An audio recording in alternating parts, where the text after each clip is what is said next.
Okay, I think we're close enough. All right, I'd like to call the November 21st, 2019 City Council meeting to order, and we will have an opening provided by Councilmember Dave Adams. Thank you, Mayor. And we've been fortunate enough to have Mr. Lynn Galbraith be willing to offer that invocation for us.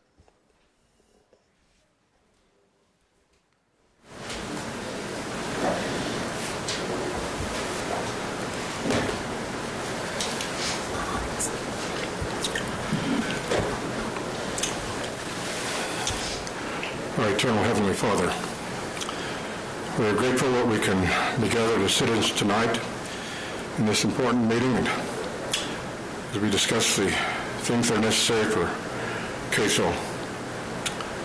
We are grateful that we live in a free land where we can express our opinions and our wishes.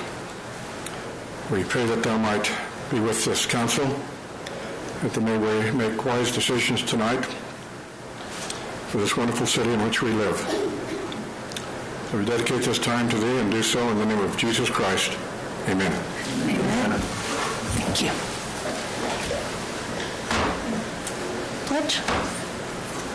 Councilmember Adams, pledge. Thank you. If the audience will please rise, follow me in the pledge. I pledge allegiance to the flag of the United States of America and to the republic for which it stands, one nation, under God, indivisible, with liberty and justice for all. Thank you. All right, tonight we have a special event.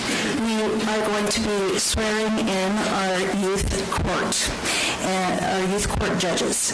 I'd like to turn some time over to Kim Smith, please. And Tina Johnson. Yeah, this is Tina Johnson. She is the advisor with me this year. And I'm just going to quickly say just a couple of things about the 2019-2020 Youth Court. It's our 19th year, which is amazing. We were a little concerned this year that we would have to take a year off because of the city building being renovated. Because the city was moved into the police station, as you all know. Luckily, in the last minute, the fire department stepped up and volunteered the fire station for our meetings this year. And that has been amazing and wonderful. And I just want to publicly thank the fire department for that. It's working out splendidly. We also have welcomed 2 new advisors this year along with me and Tina, and that is my daughter, Katie Thomas, and her husband, Logan Thomas. They're not here tonight, but they're helping us out every Wednesday, and it's been wonderful. Logan helps us out with peer counseling and peer tutoring, and Katie is in the courtroom with Tina, and so it's been great. This year, we have 11 brand new judges and 13 returning judges for a total of 24. 10 of them are gentlemen and 14 of them are girls. So we're happy. They're doing an amazing job, and I'm really impressed with this group of judges. So I'm excited to get them sworn in and have them have this recognition. Sergeant Preston Benoit is still our representative from the police department, and I would like him to come up at this time. And just, Preston, I'll just have you stand back here along with the judges when we call their names, and then also Councilman Strodeker. If you want to stand back here too as the judges come up, he's our council representative. And I'm going to have Tina read the names of our youth court judges. Judges, when you come up, I'm going to have you come and stand behind the city council in just a semicircle, and then the mayor will come and swear you in. Tina. Okay. All right. First, our president, Logan Hull. He needs special recognition because he is here. He does a great job. Come on down, Logan. He really leads us well. Then we have Mason Child, Emmy Lusk, Caleb Alpers, Riley Hertzberg, Kayla Gage, Lucy Whitaker, Matt Allen, Tanner Hickson, I saw him. Addison Crane, Grace Burning, Ethan Miles, Walker Tracy, my daughter Lydia Johnson, who's actually not here, Hawkeye Alpers, Noah Coombs, Hannah Cutright, Ella Whitaker, Grace Carey, Wyatt Cole, Chloe Lamb, Lexi Smith, Bryn Montiers, and Kelly McFarland. All right.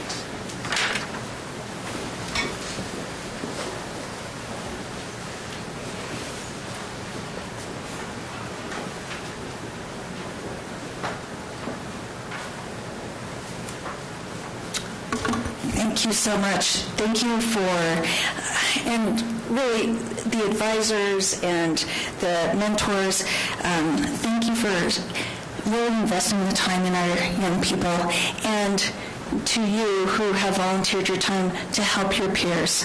We really appreciate the time and effort that you put into this, and this is one of the things that makes Kaysville special, is what you do, and it brings us closer together as a community so that people, our kids know that what they do matters to us.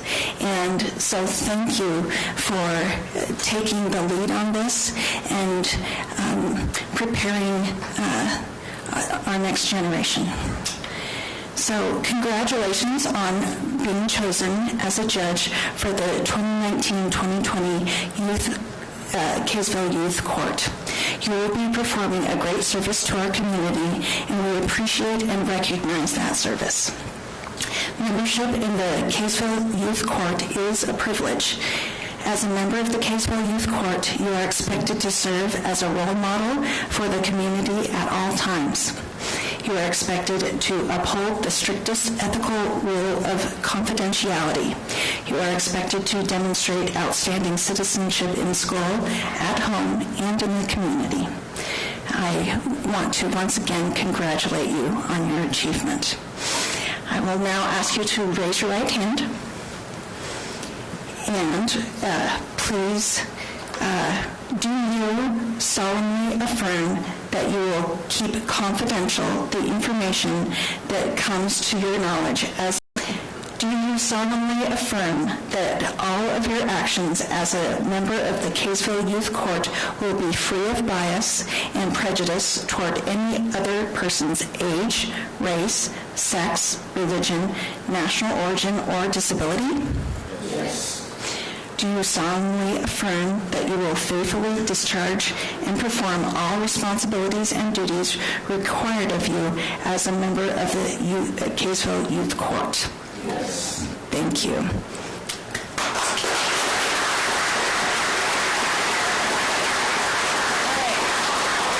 And now we need some pictures. Come on back. And Mayor also. All right. All right.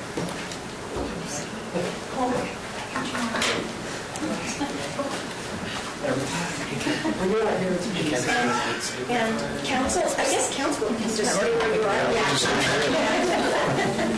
Are you guys in position?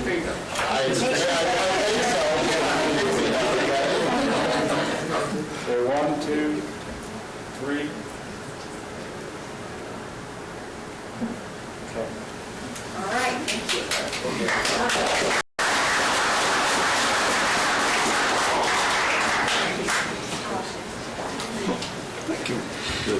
Appreciate that.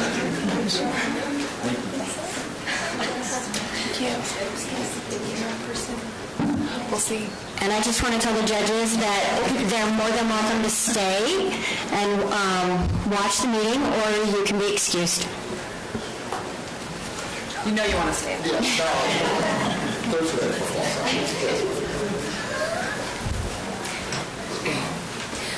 All right, we do have another special presentation, and I'd like to invite Chris to come forward. This is a pretty neat event here also. Chris Hyde with Parks and Recreation. This past October, we had the opportunity to award one of our Kaysville football coaches with the 2019 WFFL Mini Bowl Lifetime Achievement Award, Coach Andy Frazier. And I would just like to read the bio that was read that evening. Coach Frazier has coached for Kaysville City in the WFFL for 13 seasons.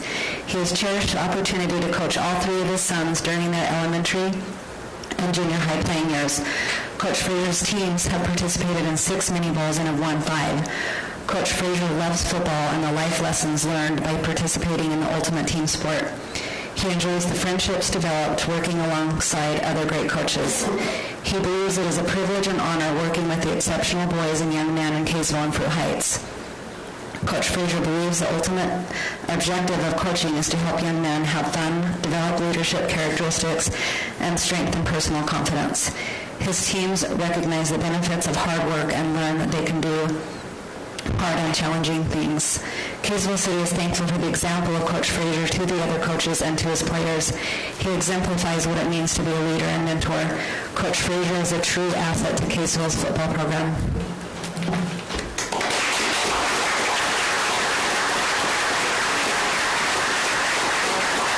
I would just like to add that these coaches coaches and players put in about 10 hours a week for 3 months, and that doesn't include the preparation time for the coaches, and he's done that for 13 years. It's pretty awesome. If I can get a picture of Andy with Mayor and Council. Yeah. It might be. Do we want to go for it? Yeah. Probably. Okay, come on.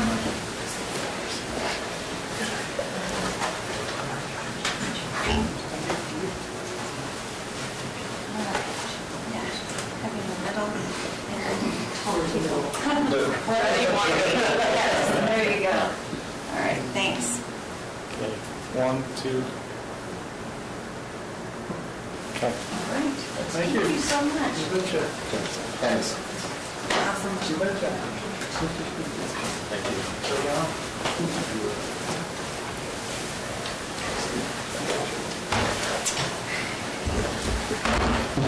And once again, the activities and these are some of the things that make Kaysville special, and our people and what they do for our community really sets Kaysville apart. And so, Coach, thank you so much for your dedication. We appreciate it. Thanks. All right. Okay, let's go to the fun part of the evening. Fiscal year 2019 Independent Auditor's Report. Dean, do you want to tee it up or? Okay. Thank you, Mayor and Council. Tonight we have the Independent Auditor's Report for fiscal year 2019. As you remember, we're required by state statute to have an independent auditor come in and review our financial statements. And tonight we have representatives from Hanson, Bradshaw, Mountain Rose, and Erickson, our independent auditor, to present that report. Thank you.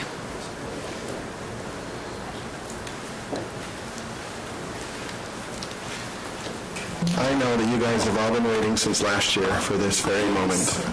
And I appreciate the opportunity to present the financial statements, the audited financial statements, or as technically called, the Comprehensive Annual Financial Report for Kaysville City for the fiscal year ended June 30th, 2019. It is a CAFR, which is larger in size than the basic financial statements, and it provides a lot more information, especially the statistical section at the back. However, I'm going to spend most of my time in the management's discussion and analysis. As I said in prior years, I really like this section because it speaks to the non-accountant and it provides a dual-year comparison, whereas the rest of the document is a single-year presentation, and so you do get some changes year over year. It starts on page 13 and goes to page 24. And so even though the document is in excess of 130 pages, my time will be spent in these few pages. I wanted to start by talking about, even though I just said 13 to 24, the only part of the document that we can claim as a firm, and that is pages 9, 10, and 11, and that is the independent auditor's opinion. We issued a clean opinion. Technically, it's called an unmodified, and that is the highest opinion that we can give as an independent auditor. And so I wanted to commend Dean and his department and all others that were involved in the accounting for their good job and their stewardship over the finances and good reporting. This book is prepared internally. Oftentimes, our clients ask us to prepare the financial statements. That is not the case here. It is done internally, and so I believe that Dean and Cammie should be commended for that, because that is unusual. So we will start on page 13, and I want to talk about first a significant change that occurred in the city, and that was the creation of a new business type or enterprise fund. Starting July 1st of 2018, a road utility fee was collected, and at that time a fund was created, and most of its balances were created through existing asset transfers from other funds, infrastructure of about $41 million, and lands and roads for about $20 million. And the revenue sources for this fund stem from road utility charges from residents and businesses, as determined by road impact study, the state road funds and impact fees from developers, as well as contributed assets from developers. And again, this is the most significant change in the city this year, and you will see that in the business type section of the financial report. Overall, if you turn to page 15, I will address some of the changes and information there. Net position, or the equity, it increased by about $2 million.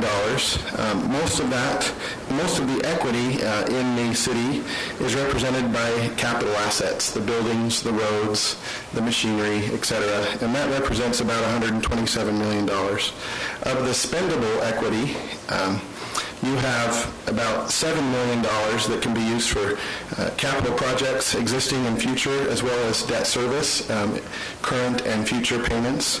And $19 million is available for unrestricted use. And so that tells you that the city is in good financial position right now. And that is good. Right now the economy is good, the perception of the economy is good, and we don't know what it's going to be like in the coming years. And so it's good to be wise now, so that when you have to be wise in the future, you can be. The long-term debt, this year, the only increase in your long-term debt was a capital lease for a new fire truck. For approximately $850,000. You repaid debts in the amount of approximately $700,000. You have no general obligation bond, which is also something that should be commended. I want to now turn to page 18. This is a graphical presentation of the governmental funds and its revenues and expenses. And about 72% of the revenue is from taxes, 20% is for charges for services. Of the expenses, 34% of your expenses went to public safety, 17% went to general government, and 16% Parks and Rec, and then 15% went to the roads. This isn't an increase for the roads. This was being presented in other funds, and so this year it's just pulled out and spent in a different fund. Starting in prior years and continuing, the city is going through an ongoing upgrade of the water and electric meters to take advantage of the technology that offers and the benefits. And so those are some of the expenditures that are occurring. We'll turn to page 24. And this is another graphical representation of the business types funds. And This shows that the electric fund brought in revenues of approximately $15 million, which is 54% of the total business type funds. Water brought in about $3 million, which is 11%, and then the new road utility was about $2.7 million, or 10%. The corresponding expenses, $14.5 million, or 47% of the business type expenditures were for the electric fund. Water, $4 million, which is 13% of total expenditures, and then the new road utility, which is another $4 million, or 13%. So overall, I do believe that the city is operating very wisely. That is also to be commended for each department. I feel that the department heads are very aware of their budget, and so I commend the city, and I'm grateful for the opportunity to have gone here and spent time doing our field work. And I wanted to turn the time over, unless there are any questions for me, to my colleague, Sean Martin, who will present 2 other additional reports that we are required to give for an audit. Are there any questions that I can answer? You stated here, thank you, Mayor. You stated here that we're the only, typically, or I think you said we're the only city, if not maybe one of few, who prepares this report internally. Is that abstract in comparison to other cities? If I said only, I apologize.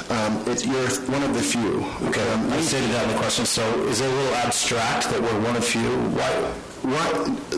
I can tell you that a lot of cities, one, they don't have the expertise in-house to do it, and so they just pay for us to do it. Other times, they just pay for to have us do it. Okay. To have somebody do it in-house just means that the numbers are being looked at with a fine-tooth comb. You have to really, really know the numbers and how they interconnect and all these reports. A 130-page report and making sure that all of the numbers tick and tie and agree with each other is a very difficult, time-consuming task. And so having the auditors prepare it is common because of that. And so it is unusual for cities to prepare it in-house of this size. Okay, especially. Thank you for that answer. Then you stated there's no general obligation bond, but we do have, how many revenue bonds then do we have outstanding? I don't have the initial count, but it will be here. I would say that you have half a dozen, and if I'm speaking out of turn, I can definitely get that. They're all on note 7. Okay. So page 63 and 64. So how many total are there, Cammie? Just the one revenue bond. But it does not include what was issued after June 30th. Which would be like the City Hall bond? Dean, do you want to come say that in the microphone? Thanks. One existing bond and one subsequent to the year end, right? It does not also include the bond for the Municipal Building Authority, which is the bond that was taken out for the police station. Right, so there's police station, there's Pioneer Park bond, right? City Hall bond. So there's more than... Right. Yeah. Thanks. Mm-hmm. All right. Anything else? No. All right, I'll turn the time over to Sean then. Thanks.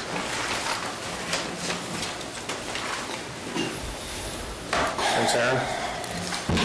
So kind of unique to government audits, we're also required to include 2 separate auditor reports. They're found at the back of your CAFR, starting on page 125.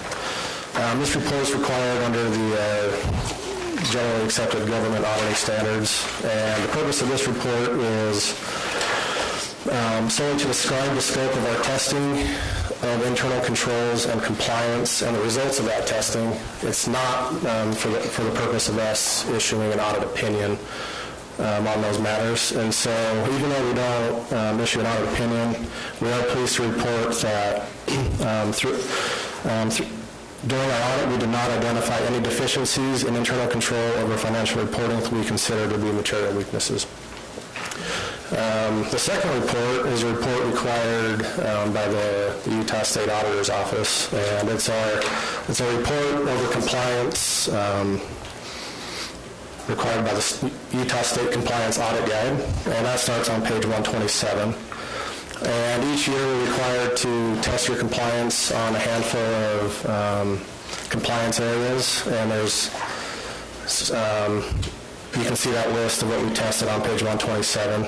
Every year we're required to test certain sections, and then other sections we're required to rotate every 3 years.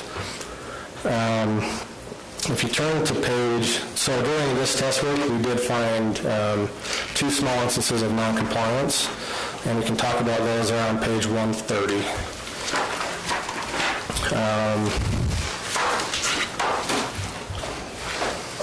So the first finding on the top is over budgetary compliance, and our finding states, Utah Code Section 10.6123 requires that the city officers may not incur expenditures or encumbrances in excess of the total appropriation for any fund. For the year ended June 30th, 2019, expenditures exceeded budgeted amounts in the following funds. And then you can see where it lists the Library Fund, the Perpetual Cemetery Care Fund, and Capital Projects Fund. Below you can see the response from management, which we would consider to be an acceptable response. Each of these expenditures that cause overages in these fund budgets were all expenditures that were approved by council. There just was never an amendment made to the budget before year end, which caused the overage. Okay. So our recommendation would be for the city monitor continually throughout the year the status of expenditures as compared to your budget, and then amend as necessary. So similarly related to that one is our second finding, which is over fund balance. Utah Code requires that the accumulation of unrestricted fund balance in the city's general fund may not exceed 25% of the total revenue of the city's general fund for the current fiscal period. For the year ended June 30th, 2019, the calculated percentage for the general fund was 33.5%, and you can also see the total calculation on this page. Our management's response to this, first of all, it's not a terrible finding to have. You have excess money in your general fund. What caused this overage was the extra money held and planned for your city hall remodel. And so again, we would just recommend that the city monitor this calculation throughout the year and make any budget amendments and transfers as necessary to just to keep your percentages in compliance. Other than that, we feel like the accounting department has taken those findings to heart, and we, if they're not already fixed, we're confident that they will be, and so. Okay. Questions? Councilmember Barber. Thank you. No questions. Thank you. Sorry. Sean. Yeah. One question. So on the 33.5% budget and management's response, it's interesting that the amount for City Hall remodel was budgeted. So with accrual accounting, when would you, and I'm not an expert on government accounting, so when would you actually recognize that at the point it was approved for expenditure? So, it's okay if it was approved and budgeted, but probably what we recommended is that that money had been budgeted and transferred to make the capital projects fund out of the general fund. Makes sense. Thank you. So, Okay, thank you. That was all right. Thank you, Sean and Aaron. Councilmember Barber, are you? I had a question for Dean. Okay. If that's okay. Councilmember Barber. Dean, do you want to come forward?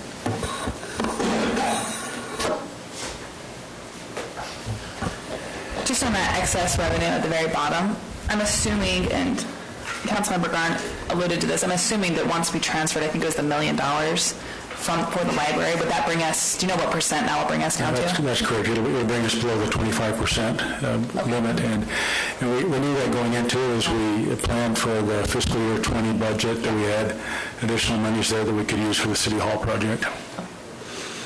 Okay, and Councilmember Adams. So that excess in the general fund, that's entirely unspoken for monies, right? Unrestricted, it's not budgeted. Unrestricted, yeah. Okay, because I've had a member of the community, the last time I reviewed the general fund excess was when we were looking at doing the road fee and had calculated around $3 or $4 million. You and I communicated on that. So it's interesting that that's $14 million now, with $1 million spoken for the library. But I don't want to belabor this tonight, but I'd love to know where that other $10 million of excess came from. And I've had a member of the community reach out to me and tell me there's a lot more excess than I was aware of. So my contention would be that we instituted a road fee, yet we've got all kinds of excess monies. Quite a bit more than the $3 to $4 million than we discussed in the... Yeah, I'm sorry. Is it a member of staff? Give it the book so you can see the well, in fact, I was going to go grab it. It's a total revenue of $13.9 million. That is total revenue that the city has brought in the general fund. The $4 million is the unassigned fund balance. So that's what we're talking about. The $4,664,000 is 33% of that $13.9. So the $13.9, I asked you though in the beginning if that is unspoken for and unbudgeted. No, it's just total revenue that was received during the fiscal year. Okay, well that's where the confusion came into play. Then you answered in the affirmative. That I wasn't quite sure what you were saying. It's a $10 million difference, so yeah, I'm sorry. Fair enough. The Library Endowment Fund, thanks for the laughter there, Councilmember Adams. The Library Endowment Fund, can we talk about the $50,000 over budget there? Is that the Blood Family Endowment Fund? That's going on. I'd like to speak about that. What's going on there? I've heard in the community that some differing opinions about what those monies are supposed to be spent for. Why are we $50,000 overspent there? Well, that was a request that the Davis County Library Board came before the City Council and requested a donation of $50,000. The council awarded that donation. It was failure on our part to put that as a budget item. So that's the explanation on that. Okay, and then a question for perhaps the mayor. Why are we just now getting this book? Why didn't we have this book when the agenda came out, maybe 4 or 5 days ago, to be able to look at it? Why is it just now we're getting this? Good question. I apologize, and I think council in future needs to have this, at least the digital, a week in advance so that we can have a chance to look through it. And the mayor and I talked about it before the meeting that we'll make sure in future years that we'll make either the booklet available or at least an online copy available.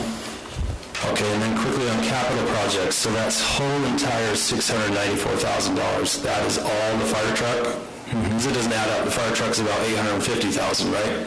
Yeah, but you also have your first year capital lease payment. So, as you remember, that's a capital lease, and so the revenue came into the city, but it's on hold for, we paid the fire truck, but we didn't recognize it as part of the budget process. That makes sense? Yeah. Thank you. Okay. All right. Thanks, Dean. Appreciate it. And also, thank you, Cammie, for all the work that goes into this. Thank you for keeping us on the straight and narrow. Appreciate it.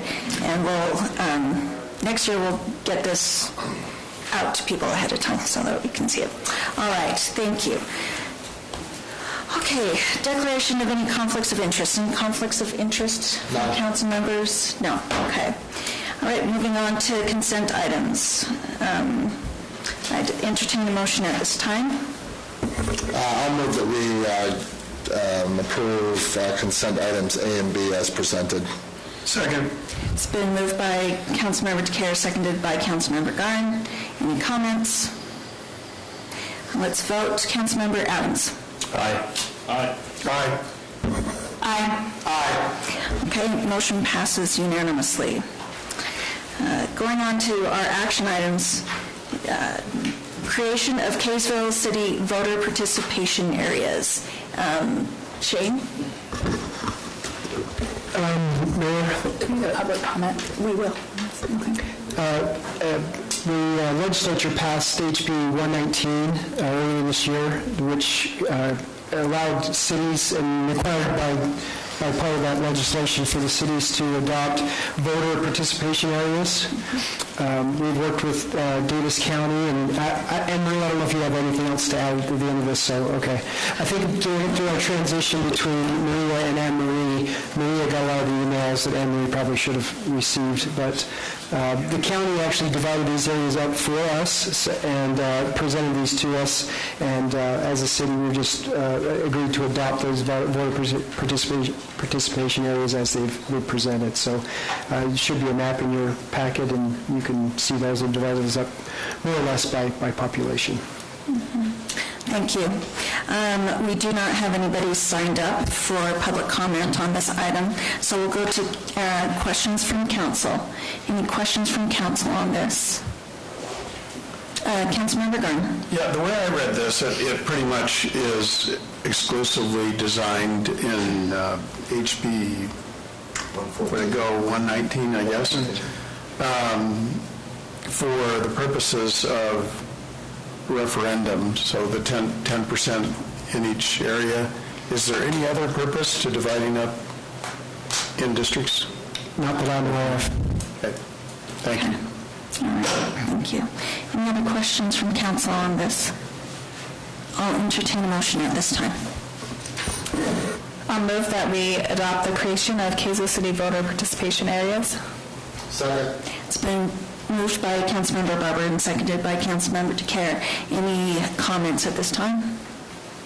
Seeing none, we'll go to the Councilmember Page. Aye. Aye. Aye. Aye. Aye. Motion passes unanimously.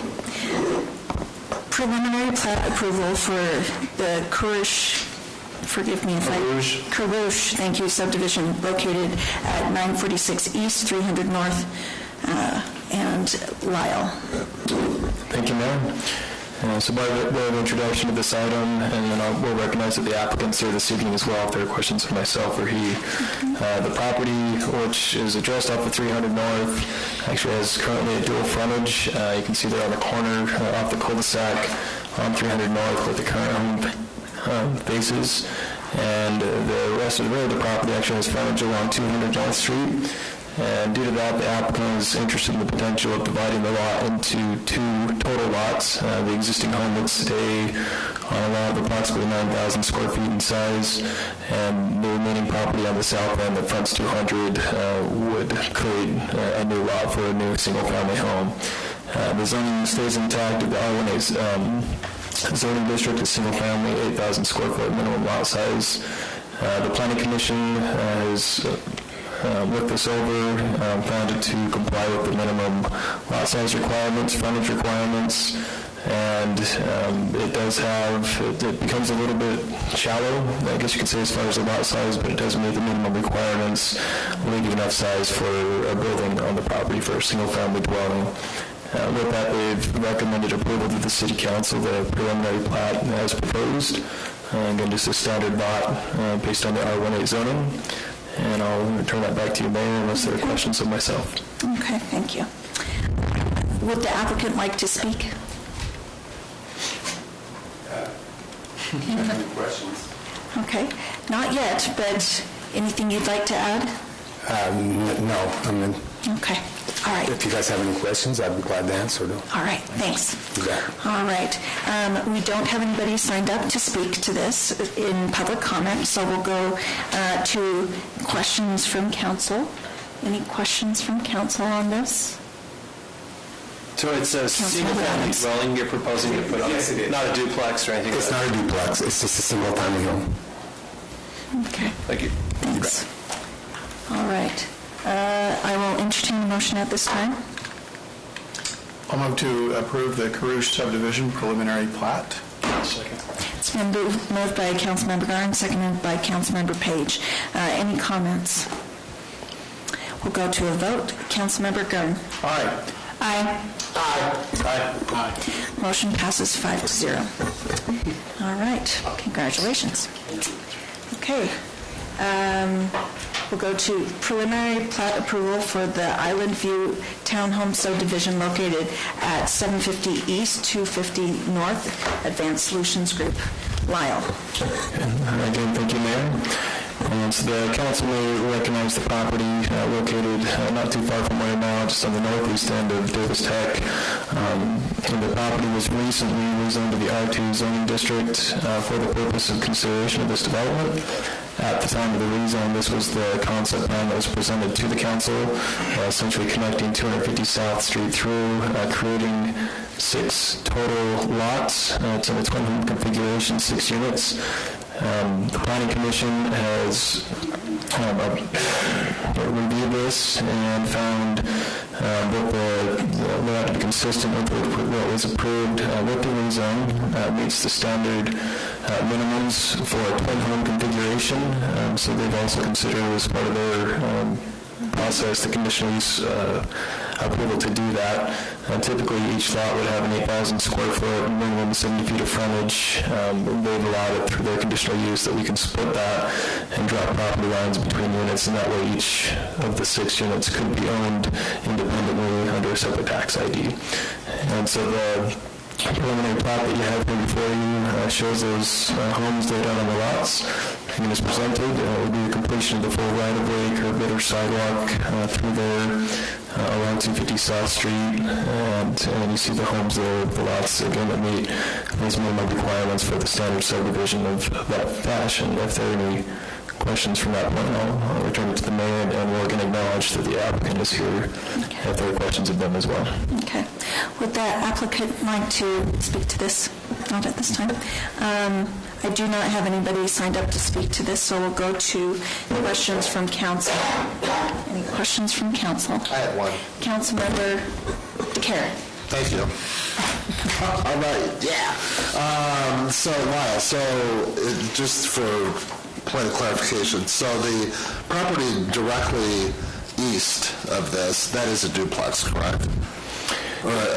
Yes, I believe, I think there are 2 properties, and this map will show better, directly east of it, and have to look in closely, that are both twin home type properties. Right. So both of those directly to the east. Okay. And with the zoning designation, there wouldn't be a limitation as to how many of those could be within proximity to one another. Right. So that's why I was going. So, okay. Thank you. Okay. Any other questions? Councilmember Barber. This is just a question out of curiosity, Lyle. When it talks about twin homes, which allows for individual ownership of each unit, can you remind me what the requirement of that is? Is it square footage of the lot itself? Yeah, so a typical lot would be 8,000 square feet in size and 70 feet wide. Mm-hmm. What the R2 zone would allow them to do potentially is to put a duplex on that lot where one tax ID, one ownership, whether it's side by side or up and downstairs. You force at least one of those units to be a rental unit because it's not owned separately. When we go to a twin home configuration, it is a side-by-side townhome style build, and even though they have attached walls that are connecting, there's a property line drawn between those units, and so each side has its own tax ID, can be owned and lived in separately. They may choose to own and rent them all, but yet it gives that owner occupancy potential, which generally we like under the development. Thank you. That's what I wondered. Thank you. Point of order. Are community members allowed to make points of order? No. I'm sorry. At our discretion, they certainly are. Let's take a vote. We have full legislative authority over all our rules. Your notice says 250 north. This map says 250 south. But your legal notice says 250 north. Is that a mistake? Lyle?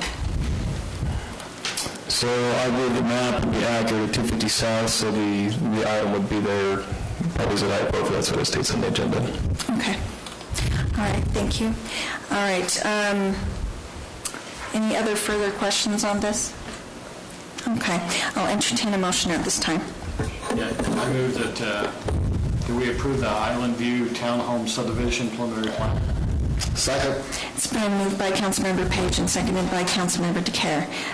Comments? Just quickly, so Councilmember Adams.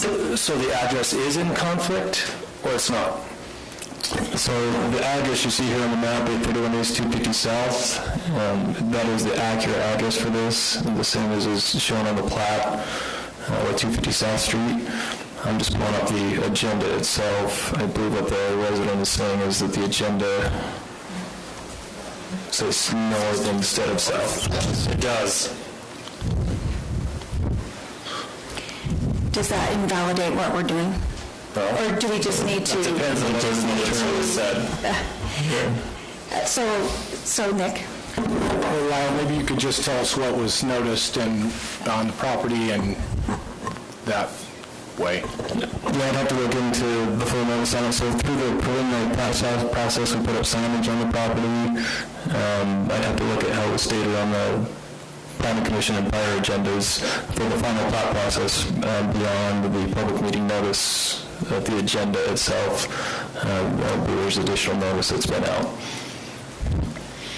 But, so everybody who needed to be notified was notified, correct? Yeah, as far as mailers or newspaper, that type of notice, there's none required for this particular phase, and so it comes down to the agenda. Okay. So, all right. So when we make a motion, I would want somebody to correct it. I think Councilmember Page already made the motion, so if you could maybe amend your motion. Okay, what I amend is, what we'll do is we'll approve the Island View Townhome Subdivision Preliminary Plat at 750 East, 250 South. Is that what it is? Mm-hmm. Okay. Okay. Second. Okay. It's been moved by Councilmember Page, seconded by Councilmember DeCare. And any further comments? All right, let's go to a vote. Councilmember Barber. Aye. With the public confusion and not being reassured that all of our public notices have the proper address, I just would like to know that. I don't want any confusion. Nay. Aye. Aye. All right. Motion passes 4-1. Thank you. All right.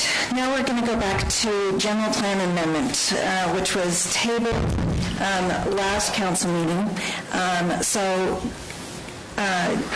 Council, what would you like to do with this? Well, Councilmember Garn. Well, I do think that we need to, unless we want to do another meeting in November, we probably need to take action on this, whatever final form it takes, in order to be in compliance with state law. All right, so we were given recommendations by the staff last time. We do have somebody signed up to speak in public comment. So let's hear our public comment and then discuss afterwards. Toby Barris, who is a member of our Planning Commission.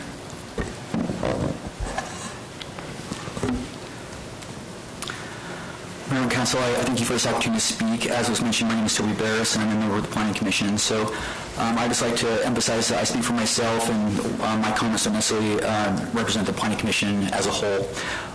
When discussing changes to the language in the general plan in recent Planning Commission meeting, I made the observation that it's not logical that the general plan has language that seems to disallow for higher density housing on the major roads such as 200 North just because of proposals on the west side of I-15. We had further discussion after that in other meetings, and consequently we, as a council or committee, commission, decided on language that changed to allow for higher densities along major roads, regardless of which side of the city we're on. If I may. No, you can leave it out. We do not. This is my comment. I don't say he's not allowed to speak to your body. Are you allowed to speak to ours? He is a citizen. But if council goes to planning commission as a public citizen, please. Ladies, call for this. Okay. We are easy, Pitbull. Can we allow a couple? Back on your leash. Let's start his time. Point of order. Yes, sir. Name calling? Are we going to allow that? We can allow the laughter you did earlier, the mockery. All right. We will. I recognize the point of order that we do not allow name calling. Or laughter and mockery. All All right, and so what the procedure is at this point is, Councilmember DeCarrot, you can make a motion to have, I did not warn Councilmember Adams yet, so Councilmember Adams, you are formally warned that there will be no name calling. Are you warning him about the laughter earlier? We don't allow the audience to laugh, but you allow a council member to laugh earlier at me? Do you commit not to call names? Absolutely. Are you going to warn him now? No. Triple All right. standards. Here we go. We're restarting this time, please. And I, as a member of the public, he is here to speak, and he may. So, One of the main complaints I've heard as an opposition to increased density on the west side is that the traffic is bad and adding density will make it worse.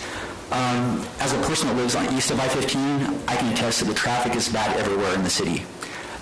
Main Street during rush hour is every bit as bad as the 200 North. And traveling home on Fairfield Road, I work in the city sometimes, and traveling home from Fairfield Road, that can back up for a quarter of a mile to the intersection at Fairfield Road and Mutton Hollow. So the traffic is bad everywhere. Another argument is that the higher density housing will lower the property values west of I-15. I live across the street from land that a lot had 3 homes on the frontage of that lot. That land was rezoned to R2, and that same parcel of land has 28 units, townhomes. My neighbors and I have the same concerns as I'm sure you hear from other people in this community that are against higher density. But I want to tell you that none of the fears that we had have been realized. The schools absorbed the increase of students. The traffic impact has been minimal. There's been no change to the safety. The home values have increased just like everywhere else in Kaysville. I noticed the highway patrolman lives along that street. The townhomes along Christmas Court look great, and the people are good neighbors and keep their yards up. We need to stop thinking about our city in terms of Kaysville and West Kaysville. In my book, we all live in Kaysville. And we ought to think about what is best in terms of the whole city, and instead of getting in turf wars and protecting a certain area of the city's interests over another's. I would like to share a couple of comments from recent city planning meetings that have been expressed that have made the same sentiment. At the October 24th Planning Commission meeting, former city engineer Andy Thompson, when speaking about changes to the general plan, proposed that, quote, higher density housing needs to be distributed throughout the city, end quote. In the last Planning Commission meeting, we had a lady give a passionate plea to spread higher density to the west of I-15. I've heard similar pleas in recent months with the added sentiment that diversity of housing choices will strengthen our community. In my opinion, multifamily housing should be allowed to exist along major streets regardless of what side of I-15 the proposal is made. This is why I voted to recommend to the City Council to approve the changes to the general plan that came before you in the prior City Council meeting. I would urge you to approve changes to the language in the general plan to support higher density along major roads regardless of the location of the city. This is a fair proposal that makes it possible to develop the land to the highest and best use and allow the whole city to share in this responsibility of meeting the demands of SB 34. I know you will see pleas from people that live west of I-15 to keep the language the same, which discourages higher density on the west of I-15.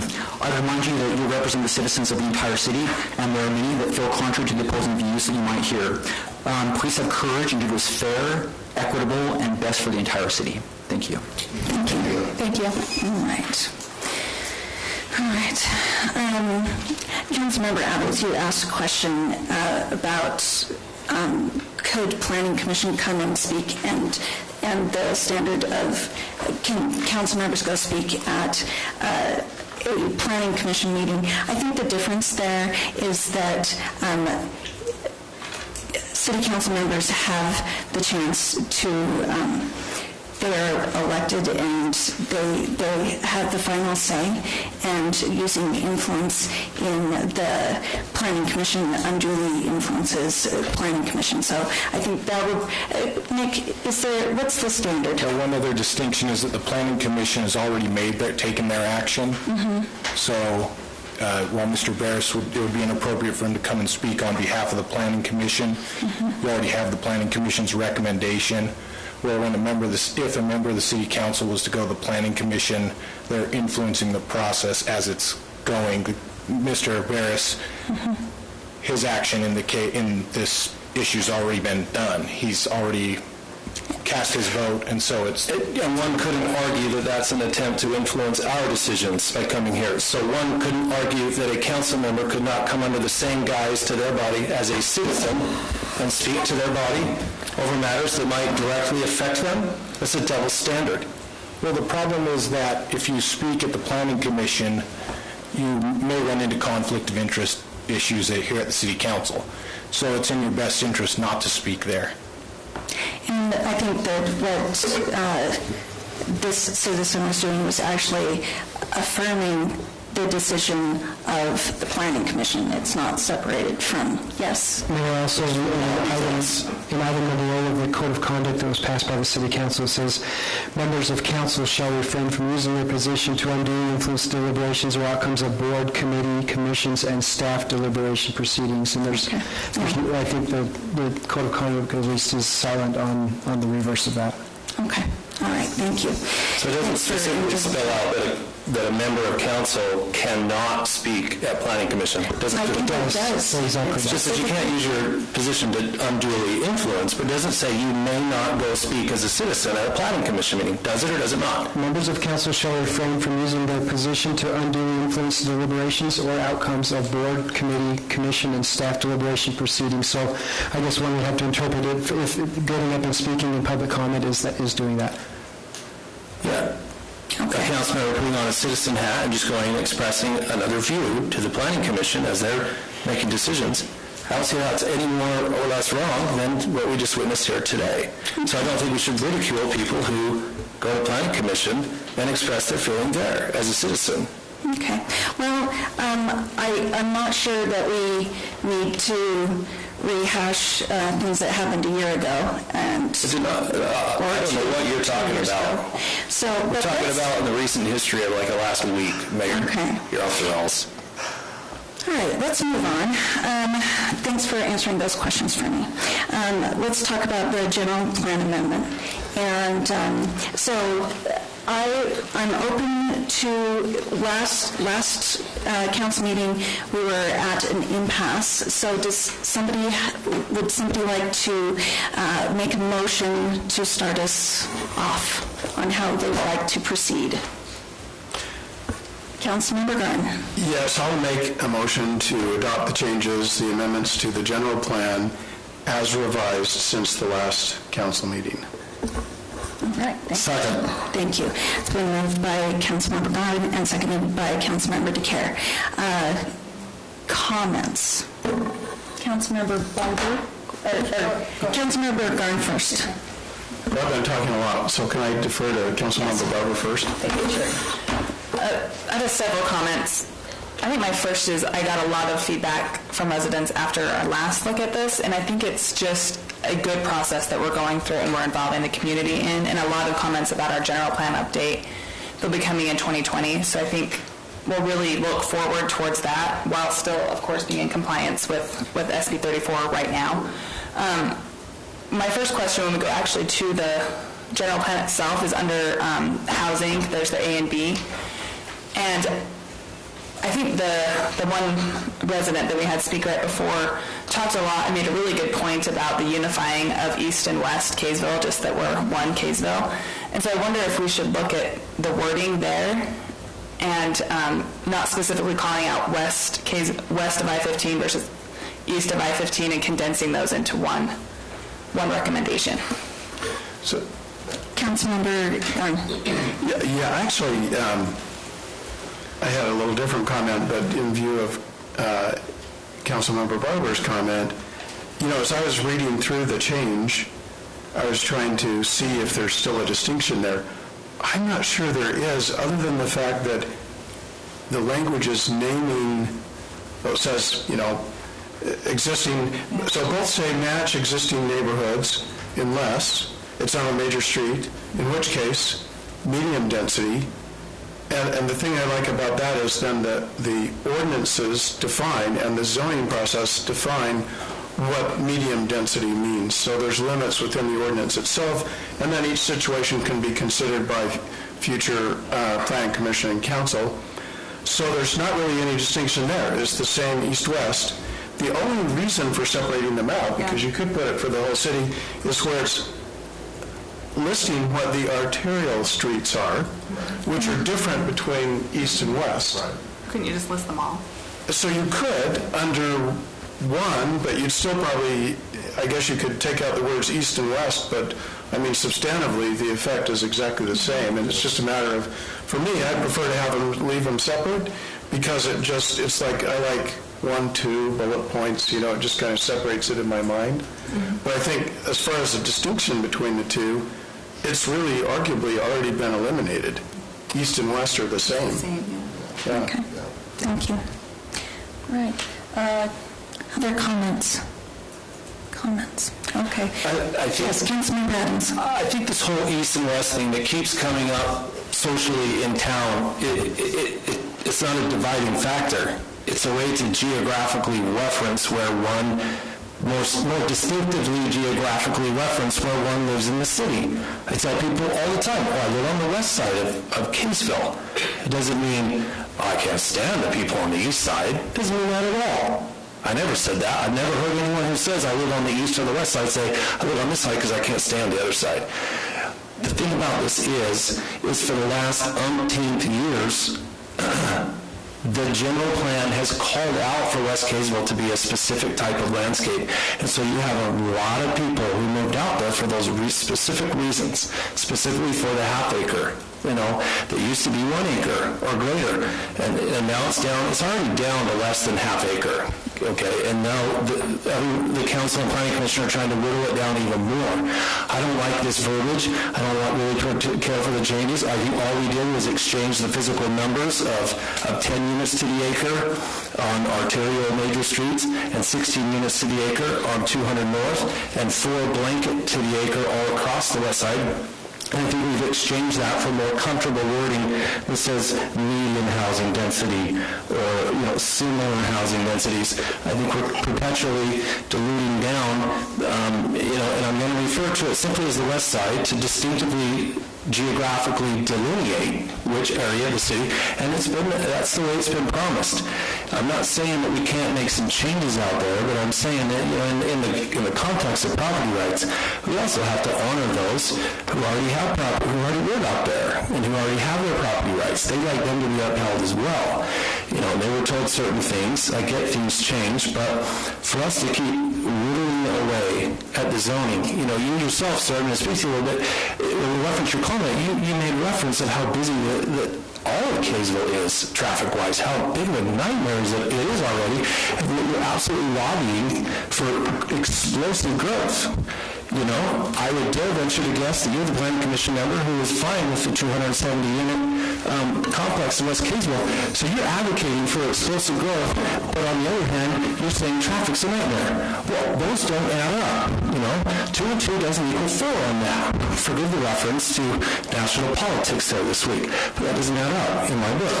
Are we really looking at the infrastructural needs and the issues that we have in town already before we build this up? And I want to remind us all and keep it fresh in our minds that this is not a requirement of Senate Bill 34. The state is not taking away our state funding if we don't do this general plan change. Nowhere in Senate Bill 34 does it say triple your density. It does not say that anywhere. And there's also 5 bullets in Senate Bill 34 that the Planning Commission has picked. We only have to choose 3. I don't know why we're trying to be the poster boy and get a silver star from the legislature that we went above and beyond and chose more or many items than we needed to. I don't think we need to do that. Especially, I think this needs to happen at a slower pace, especially on the heels of 4 of us leading this council in 4 weeks. This is an item. I get that we need to have a decision made by December 1st. The state likes that. I'm sure there's extensions to that. But I think there are simpler items that we can choose out of Senate Bill 34 that don't have quite the impact on the community, and we can allow the new incoming council to take a look at some of these heavier, long, very impactful measures to our city. Okay, thank you. Other comments? Councilmember Page. I had one that's relevant. Okay. I guess the way we need to be looking at it is if we're truly serious about, not only the spirit of Senate Bill 34, but also if we're serious about trying to provide a certain amount of cheaper housing for people, that's the main thing is the size of lots and densities. That's the main thing that's going to make a difference. I mean, we can talk all day long. I'm super concerned, and I think let me just express one thing that I think is, if we're going down this road, why don't we just pass an ordinance and say, hey, everybody that makes under $200,000, you can't live on the west side. And let's say, hey, on the east side, if you make under $150,000, you can't live on the east side. I mean, this is basically what we're saying. If people are going to live in Kaysville, we got to get serious about allowing this because we're an elite community to a certain degree. And that's the facts. And you can do it by law or you can do it by economic conditions, and the economic conditions are already here. And I dare say, and I've said this before, that the majority of people that live in Kaysville, if they had to qualify for the homes that they live in right now, they would not qualify for those homes. No. And that's the concern I have. I just think that we need to kind of get our heads out of the sand a little bit and see what's really important. And I know that this is a tough issue, but I think that this is extremely important that we take a look at this. And I think density is probably the best way of trying to allow more affordability. And even of that, it's not going to create a whole lot of more affordability, but it's sure going to help. So that's my comment. Thank you. Councilmember DeKay? No, I'll defer to Councilmember Gunn. Councilmember Gunn. Yeah, I'll kind of go back to my original points. I really like what Councilmember Page said on this, and I completely agree, but I've just had, so on the other side, when we're concerned about the negative impacts, I don't think these changes really impact very much at all what the build-out population of Kaysville will be. I mean, the die is cast as far as what our community looks like pretty much, and I think it would be a mistake to overstate or hype up what a little higher density townhomes that are still largely, I mean, to be honest, we struggle a little bit to, even with the higher densities, to get the values down because more affordable, because not values down of existing homes, because I think that's also overblown, but the valuation of new homes, how much they sell for, and getting those to where that's considered affordable housing. I mean, when you're talking about townhomes still costing $350,000 a piece, how affordable is that? And that's even sort of with these changes. But to have some townhomes, we don't have a train stop like Farmington and Layton, but around the major roads and the entrances to the city, and that it makes more sense, those transportation hubs, to have a little higher density. That's not going to impact all the existing half-acre lots. And as far as traffic is concerned, I mean, frankly, those are people taking their kids to school, going shopping. I understand traffic, but we're commuting, and there's a lot of things that can be done about that, and I won't go into all of that, but as we upgrade infrastructure, as we conquer air pollution problems, as we do more teleworking, some of those things will be relieved. And some of the changes in the infrastructure itself, where we're improving, the West Highway and 89 and all those things. So these are real concerns, but that's our whole history in America of expansion and growth. And much of the growth in Utah and in Kaysville, many people coming back to Kaysville who originally lived here and love it here, and their children want to come back. What about that? What about people being able to live in this great community? And also on the negative side, we're really not changing that much what's already here, just allowing a little diversity in the types of homes. Okay, thank you. Councilmember DeCare. I mean, at the end of the day here, I mean, we've heard some numbers, we know some numbers and that, and the median household or the median home in our city of Kaysville cost about $400,000, and much to Councilman Page's statement that there's a lot of us that live here now that wouldn't be able to afford to move back here right now.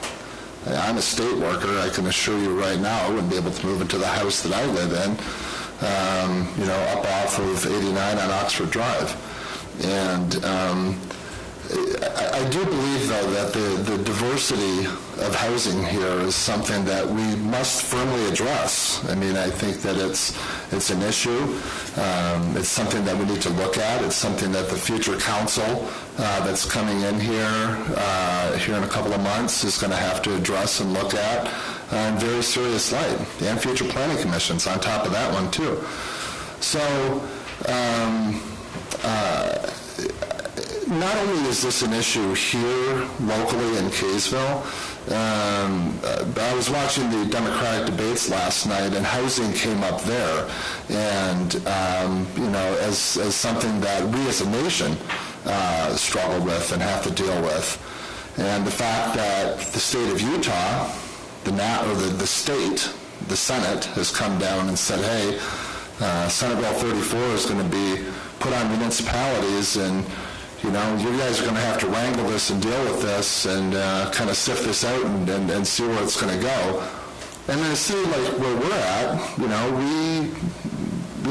don't have a lot of options here. We really don't. We've kind of painted ourselves into a corner, with being a bedroom community, and so now we're trying to have to flesh this all out and trying to figure this out. But to agree with Councilmember Page and Councilmember Garn, I really don't see how what's proposed here right now really truly changes the landscape of the next 10,000 people that are going to move in here, over the next 5, 6, 7, 8 years or so. We're going to put a cap on this at 40,000 people, and that's where it's going to end. So I'm comfortable with where this is and how we move this forward. Okay, thank you. Councilmember Adams. How do we put a cap of 40,000 people for exploding the growth? That was the anticipated build-out figure 5-10 years ago, before all this explosive growth was considered. You can't cap, you can't project speculatory what we're going to cap it at when we're exploding the growth. Sure we can. It's land-based. You're interrupting. It's land-based. You're interrupting. Not when you start cramming in 15 to 20 units to the acre. No. That jades the number, because the numbers were based. Okay, I'll make a comment that directly you can go into, any one of us can go and ask the sewer district right now.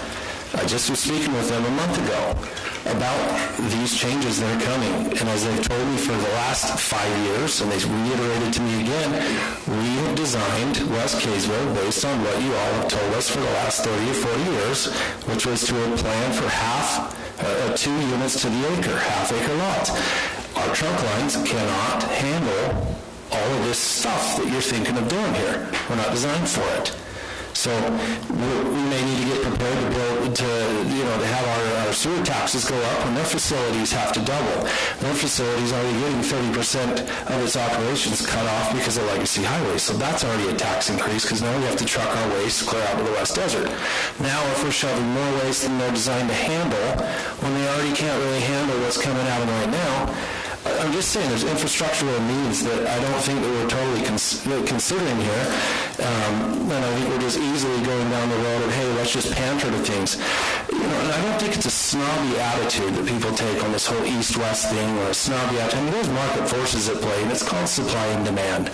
We're running out of land. I don't think you could ever correct it back to $150,000 starter home for anyone in this community. You're never going to get there. You're never going to get to low-income housing in this community. You might get to the affordable level if you call $350,000 for a condo affordable. I don't really call that so much affordable to live in a little cubicle condo. We're just in a crux of supply and demand. I'd like to say that the 3 bullets, Mayor, you haven't even asked this council to give the 3 bullets that you assigned us all to come back with our 3 bullets of what we choose. You guys are just pushing this through. So my 3 bullets are C, facilitate the rehabilitation of existing uninhabitable housing stock into moderate income housing. I don't have a problem with us helping facilitate things. One example would be, like we said before, the old apartment complexes that are downtown. I think downtown is always a great place to rebirth things. People on the west side, just geographically delineating again, chose to be out there for specific reasons, not to have, after they're established, 300 units planted in their backyard. You know, if I lived on the hill in a very nice large home up on the east side, I probably wouldn't, with a big meadow in my backyard that could never be built upon, I might feel similar to my fellow council members. But there's a whole lot more to think of here. Your other 2 points. This is my assignment. You gave us an assignment. Are you telling everybody? Yes, I am. H, eliminate or reduce parking requirements for residential development where a resident is less likely to rely on the resident's own vehicle, such as residential development near major transit investment corridors or senior living facilities. And then L, preserve existing moderate income housing. Those are 3 choices. The state doesn't say you have to choose these or these. Those are 3 choices I think that we can make that meets the state's deadline. And as I said before, future councils can address some of these really bigger issues instead of us. I want to remind the people too, the first time that this council addressed this was in the last council meeting. So it's not like we've been on this for 6 months. So. Okay, thank you. All right. We have a motion and a second. Councilmember Barber, do you have something? Yeah, I would say even if we got it last week, we've been following this for a really long time, especially through Planning Commission. You know, I listened to lots of meetings that went through there. We had lots of input from the community. That's why their recommendations, I think, are uniquely tailored for Kaysville that works here. Not to say those other ones might not work as well, and we shouldn't be restricted to only these options. But I think they, especially after I went back and looked at it even more closely since the last council meeting, I agreed with these ones that are being recommended because they fit what we had heard from the community time and time again. And I don't feel like they're too constrictive. I think we released some things that made us feel too nailed down, being specific, but really it's adding a variety. That's the most important thing, is we're adding a variety of housing choices. And I would just have to agree with the one comment we had right before, that what we have seen is, even though when they're done well, that doesn't mean we have to prove everything that looks different, but when they're done well, they're received really well in their communities. It's nice to have a variety of people that can live and be part of a community and can benefit from the good and also add to it. So as far as those other items, I would be more than happy to look at them as we continue to revise this, but I think we have some really well-vetted recommendations right now from Planning Commission and from public input. Okay, thank you. All right, I'm going to cease comments at this time, and we're going to go to a vote. Councilmember DeCare. I'd like to offer a substitute motion. Go ahead. I motion that we approve F, H, and L, and leave aside the amendments to the general plan to the future council. Motion dies for lack of a second. Okay, a substitute motion again. Okay. A motion that we move forward then with your Senate Bill 34 that has been suggested here, but we leave aside the changes to the general plan until the future council. Motion dies for lack of a second. Let's go back to the original, and we're going to a vote. Councilmember DeCare. Aye. Nay. Aye. Aye. Aye. Motion passes 4-1. Thank you. Now we're going to an ordinance amending Chapter 17-12, Single Family Residential District, Title 17, Planning and Zoning, to create new R-6. Did we...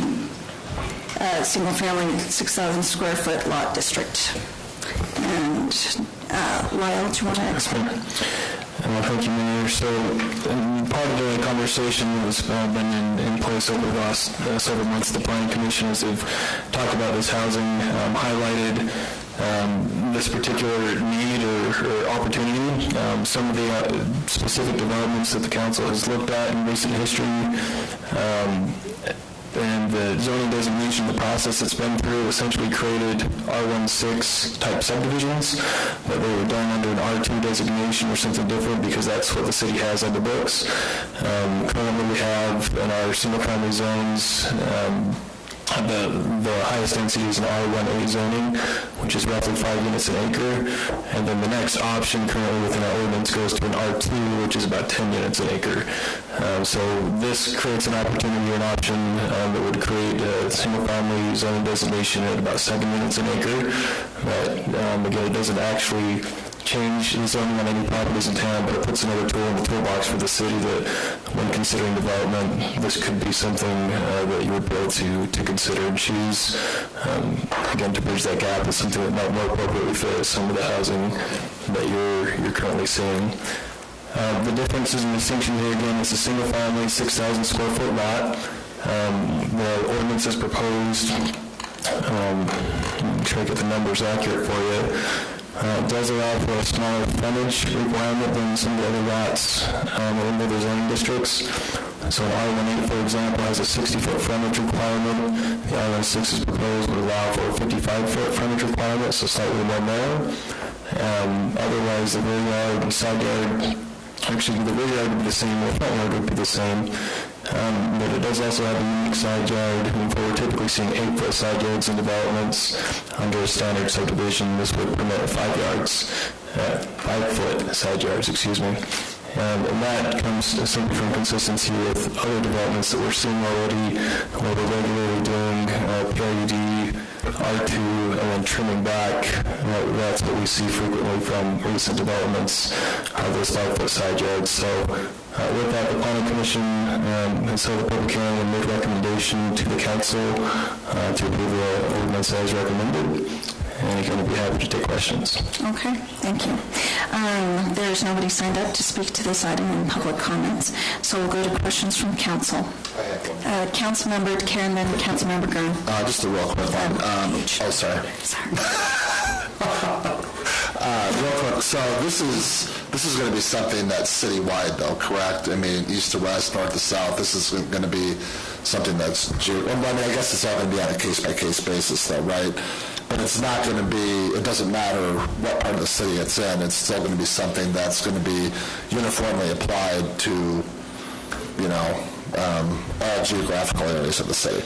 Yeah, so what this does is it would place an option as an R16 within our ordinances. So the same with all of our other residential districts, R120, 14, R1LD, R110, R18, etc. So there's simply choices that the council can apply to property anywhere within the city. This won't change anything, this ordinance we're considering tonight, but when property owners are looking at options for their property and trying to match a certain desired development type, they could then come before the council with this as another opportunity or choice.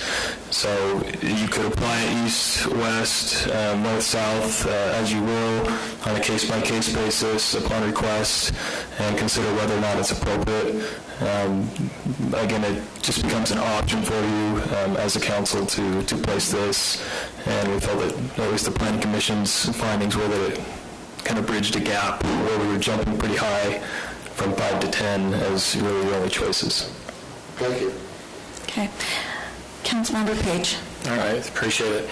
Yeah, hey, Lyle, is there any concern that we've had any feedback at all from our first responders, like the fire department? Are they concerned with this at all? It looks like an R18 is basically about the same for side yards and all that kind of stuff anyway, isn't it? Yeah, so our conversation on this, for them, the first responders, it doesn't change much, so the street right-of-ways and access would still be the same, so these types of developments would still be in front of the 55-foot residential right-of-way like in the other subdivision. So it just becomes a matter of frontage, how many houses along the front of the street, so they can get in there, they can access them just the same as they could anywhere else. We have had some conversation and brought it up again Monday, more for the side yard with utilities. So I guess I would say the first responders and I've not had word that homes are too close with these side yards, that fires catching and spreading are of concern. Building code hopefully mitigates that through violated materials and based on distances, anything within, I think, 6 foot of a property line becomes more robust on how they're building that, additional sheetrock or whatever it might be that would meet certain codes. Utility providers are where we maybe have more concern with staff is there space for everyone's laterals and lines to get your phone line or cable to your house and get utility and access along the side yards. We've done it enough times throughout the city that concern, I think, has been alleviated, and I didn't receive any concern or comment as we asked that directly from other staff as well. I appreciate it. Thanks. Councilmember, sorry. Just say not. You could say Councilmember Payne. It doesn't rhyme with Garden, so that. I'm going to just make an assessment here and maybe in question form because I wonder if I'm thinking right about this. So in reading through this, it makes sense that this is just to fill a gap. I mean, it's not the lowest density. It's below R18, but it's above what you could do in, in R2, for example. So it kind of fills in that gap, and it's more of a fine-tuning that you have an extra option. But as far as trying to read into this any change in the ordinance that would change the status quo as far as density in Kaysville, it's really not even relevant consideration because, right? Because, I mean, you could go lower than that. It just gives an option to go somewhere in between. In my feeling, would be the general plan action that you just considered is more relevant to what characteristic changes there might be. So this is how do you implement the general plan, and you look at the tools that you have in your toolbox to do that. So if we're having to designate R2 or R4 zoning districts where we're really creating R16 subdivisions, it creates some complexity with development agreements and other things that may not be necessary. Administratively, that becomes difficult to have unique circumstances on all these developments that could have met a standard R16 type developments. Sure. And for that reason, isn't it much better to have it in ordinance rather than to have exceptions to ordinance through development agreements? Or, for example, maybe you want a medium development, but you use a lower density zone to achieve that. Now you've got it right in the ordinance to be able to fit that particular type of subdivision. That would be my feeling. Certainly administratively, it's a lot more clean when it's standard across the board on the books as the R16 as an example rather than unique exceptional cases. And I had another comment to that that I forgot what I was going to respond to, but if I think of it, I'll come back.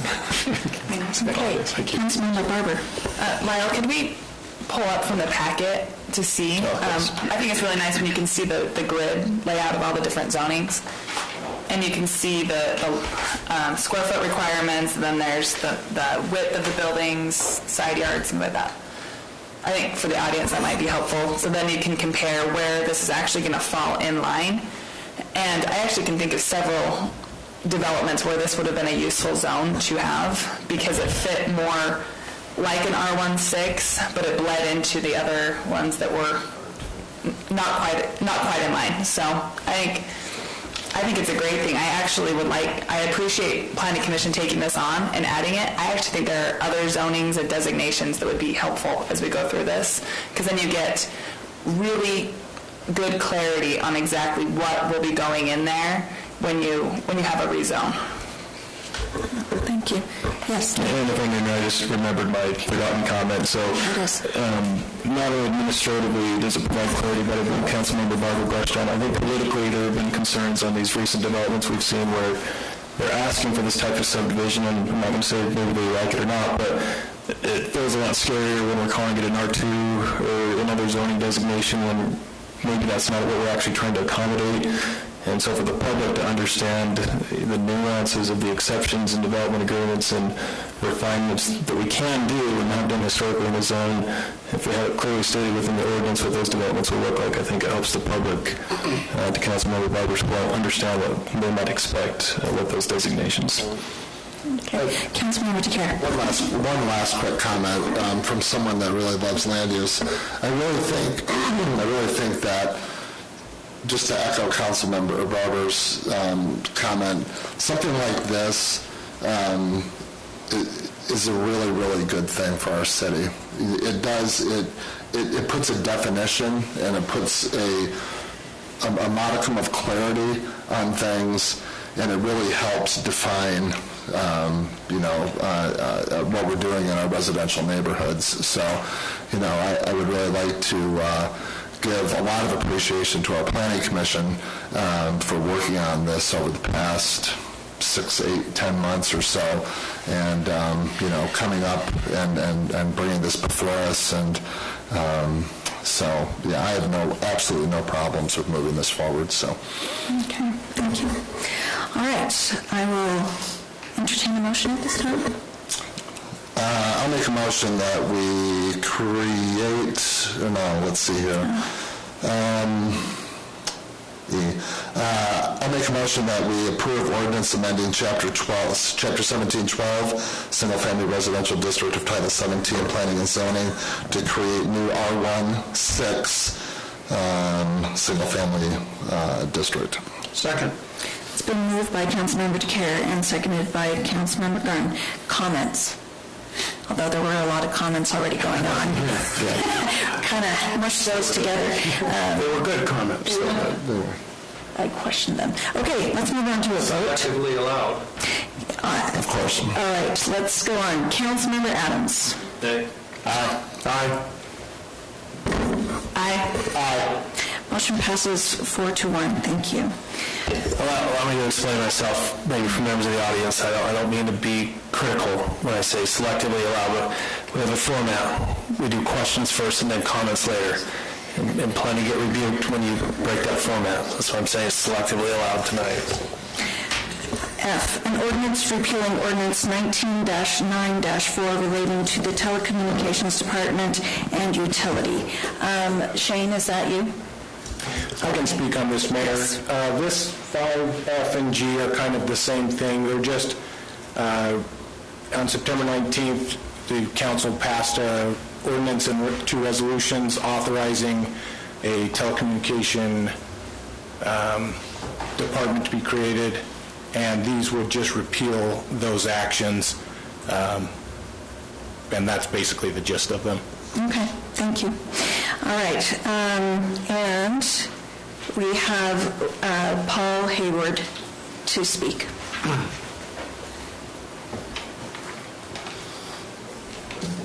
Thank you, Mayor and Council. I appreciate from previous discussions the difficulty that you're under. And I appreciate your efforts and your work. As a citizen of this community, I have a question regarding this particular repeal. And I got on my computer today, and I've upgraded with CenturyLink, so my download speed this morning was 743 Mbps, smoking fast. And so I like that.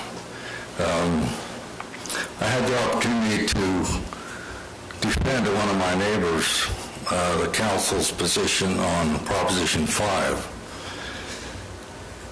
And as I looked online today, I saw that there's a Proposition 3 to put this particular ordinance on the ballot on June 30th, 2020. So my question is, if you take action tonight to repeal this ordinance, doesn't that make that proposition moot because there's no longer an ordinance in place to vote on? And I just ask that because I want to have things easy and understandable and simple and keep the council and keep people in Kaysville from being confused. That's the whole reason I stood up when you noticed that 250 North and your slide said 250 South. I didn't want to have a wedge there. Somebody could drive in a loophole and say you voted on something that wasn't on your agenda. And so my question is, and I'll just leave it rhetorically, rhetorical for the city attorney to address, but if you vote to repeal this, does that then make the Proposition 3 moot? That's my question. So with that, I think I'll go home and watch the fourth quarter of the Texans and the Colts. Well, thank you. Thank you, Council. Thank you, Paul. Thank you. Appreciate it. Yes, it does. So, all right, so that was public comment. Go to questions. And at the discretion of the chair, as I'm always encouraged to do, I will allow questions and comments together at the same time. All right, so any questions or comments at this time on this? This is, Councilmember DeClaire. Councilmember Barber and I are sharing a microphone, which is exceptionally awkward. Anyway, you're welcome. So this is exceptionally straightforward, correct? This is, it is what this is. There's no reading between the lines here. This is essentially backpedaling and repealing what we did 2 months ago. That's correct. Okay. Just reverses those decisions made. Exactly. Councilmember Barber. I think to that question that came up, the intent is to keep this as simple and understandable to residents as possible. And so thank you for feedback from many, many residents with lots of different opinions all over the city. And I think we've learned a lot, and we've also learned that we need to have a very clear way of understanding what's going forward. And so that is our repeal, put together something that is easily consumed by residents across the city going forward. Thank you. Councilman Evans. Councilman Barber, could you expound on putting together something that is easily consumed by the city? So there's an implication there that you're still going to be moving forward. Could you expound upon that? Of course. The plan, instead of having a Proposition 3, which I believe this would have been with the referred item on the ballot, it will be a initiative yet to be defined, but will be that citizens will be voting on. So it is the ability to be a complete package rather than one item repealing or voting on a specific action. It will be a complete package for residents to vote on. Could you explain for the members of the audience what an initiative, the process looks like? Who brings that forward? Who's in charge of it? Can I answer that? Can we describe that? You know what? I think that we are still evaluating options. There's a possibility for council to put something on the ballot. There's also the option for citizen group to do that as well. So we're going to sort through all the information that we have and talk it out, talk to bond attorneys and everything else and figure out what's the best course of action. And it's going to take a while. So it's not going to be something fast. In the last meeting, you said it would be a citizen initiative, but you now just stated it could be a council. With more information that I've... So in the last 2 weeks, you've received enlightened. I was on a conference call with, was it the bond attorney? Bond attorney, and so there's still an option available for council to refer it to the ballot. So, Mayor, yes. So hold on. So essentially, we're deferring. We're diluting out the efforts of the referendum that the folks put in place. So you're pulling the rug out from underneath them, and perhaps in January or February, the council will just move it back forward again? No, we are talking about putting it on the ballot for citizens to vote on. But the council doing the framework of that. You said it would be a citizen initiative. We are still open, and we're working with members of the community still. So I'm not going to limit. I'm not going to limit us. You've contradicted yourself. Or the future council. I can't speak for the future council. So I'm going to listen to what the future council wants to do, and we'll move from there. So 2 weeks ago, you said you listened to the people, and you're responding to them by having it be a citizen initiative specifically. So now you've changed your mind about that again. Mayor, yes, Councilmember Barber. I I think you alluded to this. I think the important piece is this will be owned by a future council completely, and I don't think it is appropriate for any of us to bind a council that will be voting on this, working on it, all sorts of things, nor citizens. I think we have a lot of time to work through that, and we will keep those lines of communication open, and I think everyone who participated in all facets of communication, I thought the referendum was absolutely a communication piece, and every person who participated should feel very heard by this direction that we're taking and going to go forward with the new council. So you had meetings with the bond attorneys? I was on a conference call. Who was privy to the call?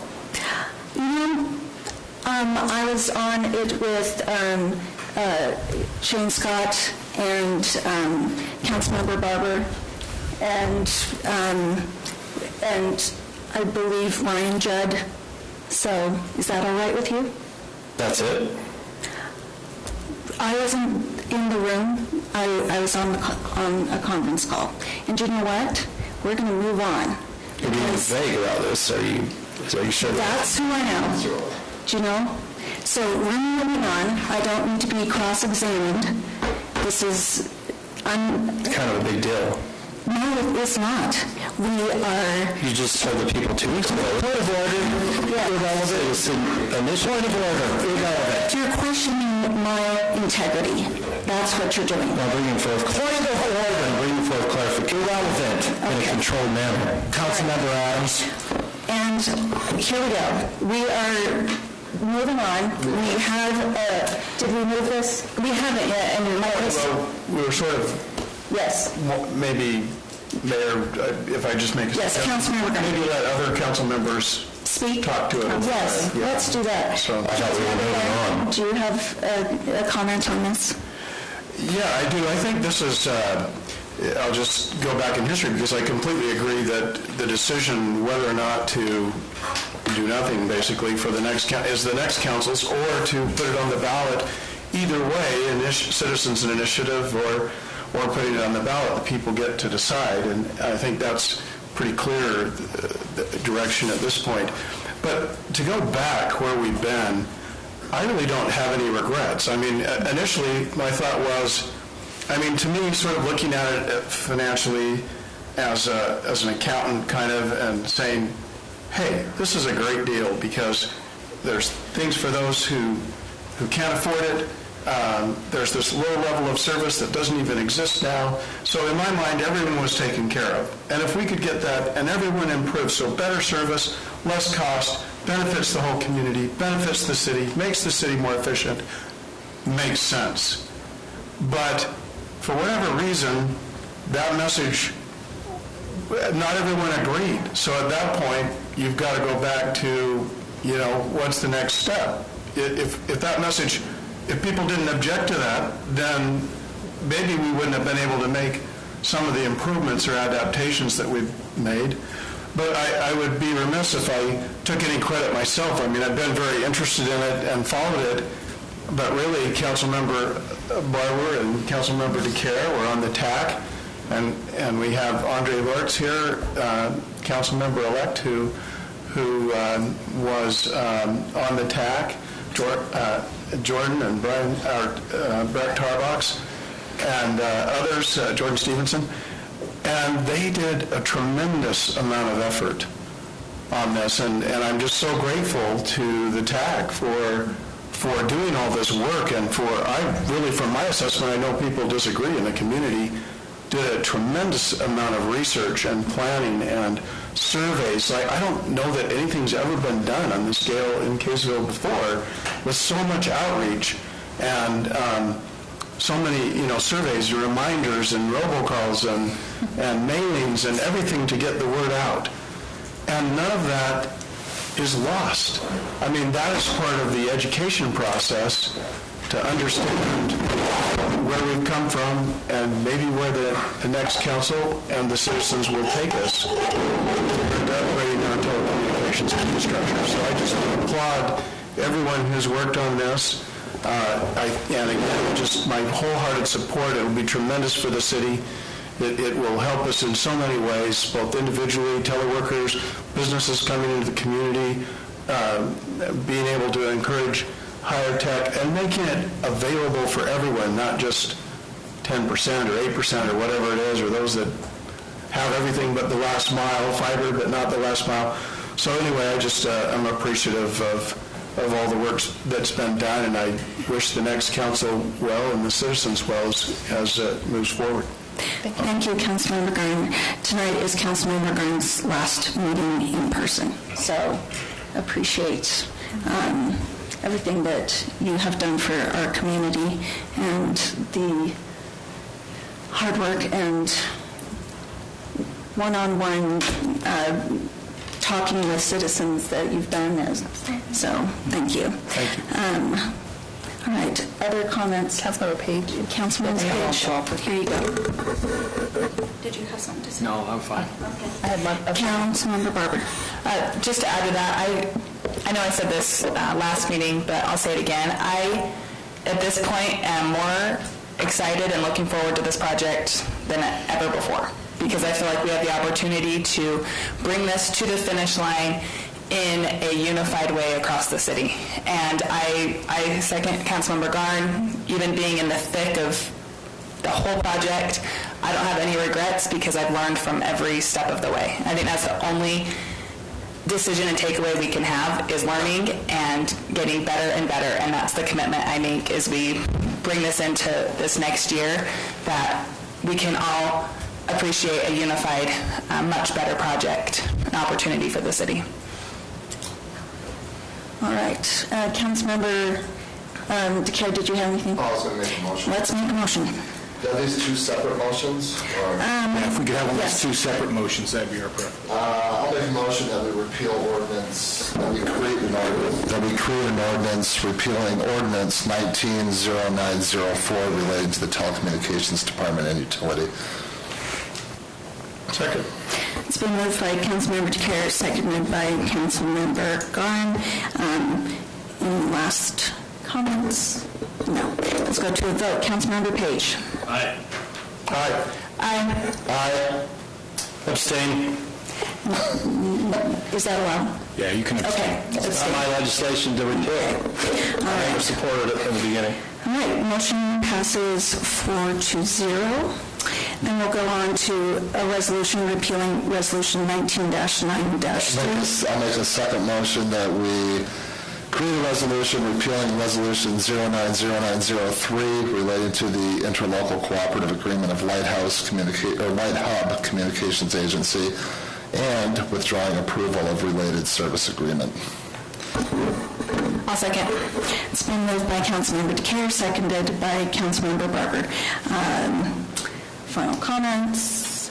We'll go to a vote. Councilmember Garn. Aye. Aye. Aye. Abstain. Aye. Motion passes 4-0. Quick technical comment about the equipment tonight.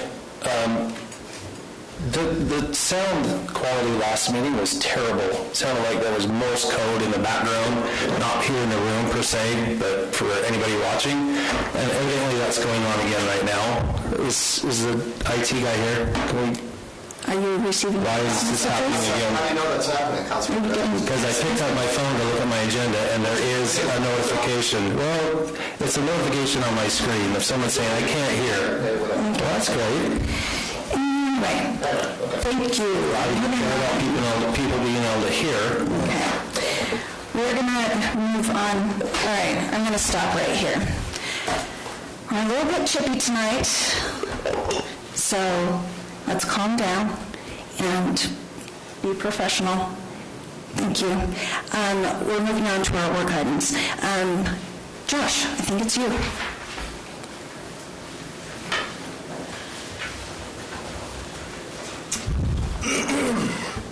Excuse me. Thank you, Mayor and Council.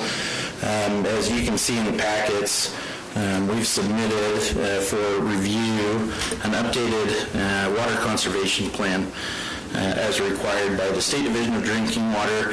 Every 4 years, we make updates to the plan, including system information and usage, as well as touching on measures that the city is undertaking currently and that is going to start undertaking, or propose to start undertaking, excuse me, moving forward. Obviously, as I stated, this is something that the state requires to be adopted by council, requiring review and input.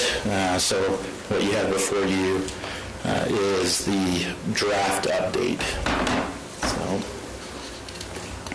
Okay. Thank you. Yeah. All right. Any questions on the draft updates? Councilmember Barber? I think I would just ask for residents who are watching the big changes that they should know about, anything really that stands out. Yeah, a couple of things stand out. Kaysville is pretty unique in its water usage compared to even neighboring communities, but especially statewide, in that we have pressure irrigation companies that can serve virtually all of Kaysville City. The vast majority of usage within the state of water is outdoor use for irrigation, and then followed by residential, and then you have commercial and industrial uses. So we're unique in that respect. It's been interesting going back through some of the usage information over the last 10 years. And we note this in the report that we've seen a roughly 20% amount of growth in the last 10 years, but we're actually seeing a decrease in the use, the total annual use in town. Again, that's indoor consumption almost exclusively because there's very little use of culinary water for irrigation. So I think that's a credit to individuals in the community with water smart devices and just being more aware of what they are doing.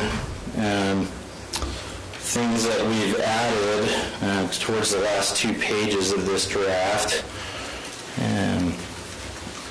Some of those additions are talking about the city's support of secondary or pressure irrigation companies in their pursuit of state or federal funding to install meters for the secondary systems.